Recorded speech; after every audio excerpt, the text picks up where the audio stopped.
کسی ملک میں ایک رحم دل بادشاہ حکومت کرتا تھا۔ اس کی ایک ہی بیٹی تھی، شہزادی میمونہ۔ ایک بار وہ بیمار ہو گئی، کوئی علاج کارگر نہ ہوا۔ بادشاہ نے سارے ملک میں منادی کرا دی کہ جو میری بیٹی کا علاج کرے گا، بادشاہ اس کے ساتھ اپنی بیٹی کی شادی کرے گا اور جائیداد میں سے آدھا حصہ بھی دے گا۔ اسی گاؤں میں ایک لکڑہارا رہتا تھا۔ وہ قسمت آزمانے کے لیے محل چلا گیا۔ اس لکڑہارے کو کچھ جڑی بوٹیوں کا علم تھا۔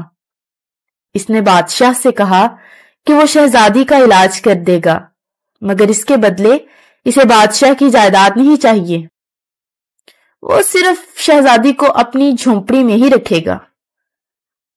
بادشاہ مجبور تھا، اس نے شرط مان لی۔ چنانچہ 2 دن کے بعد شہزادی صحتیاب ہو گئی۔ لکڑہارے نے بادشاہ کو اپنا وعدہ یاد دلایا۔ بادشاہ بہت پریشان ہوا۔ اس نے سوچا کہ وہ اپنی بیٹی کو ایک جھونپڑی میں کیسے رکھ سکتا ہے، لہذا اس نے روز لکڑہارے کو کسی نہ کسی بہانے سے ایسی جگہ بھیجنا شروع کر دیا جہاں پر وہ واپس لوٹ کر نہ آ سکتا تھا۔ لیکن لکڑہارا اتنا پھرتیلا تھا کہ شام تک واپس لوٹ آتا۔ شہزادی نے بادشاہ کو سمجھایا کہ یہ وعدہ خلافی ہے، مگر بادشاہ کو اپنی اکلوتی بیٹی سے بہت محبت تھی۔ وہ نہیں چاہتا تھا کہ اس کی بیٹی کو کوئی بھی تکلیف ہو۔ بادشاہ بہت پریشان تھا، پھر اسے ایک ترکیب سوجی۔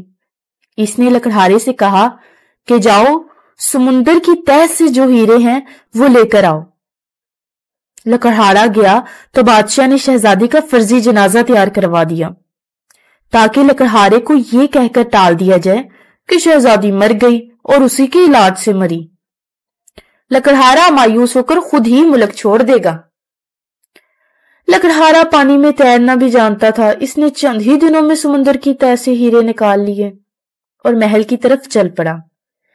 راستے میں شہزادی کا جھوٹ موٹ کا جنازہ لے کر آیا جا رہا تھا۔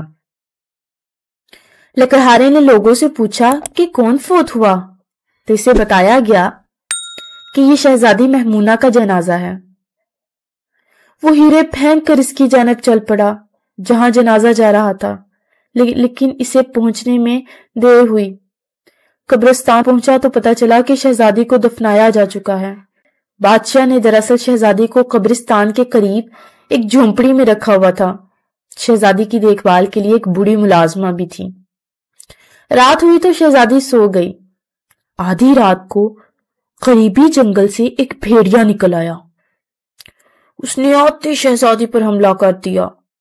بوڑھی عورت نے اس پر ڈنڈے برسائے، مگر وہ شہزادی کو گھسیٹتا ہوا جنگل کی طرف لے گیا۔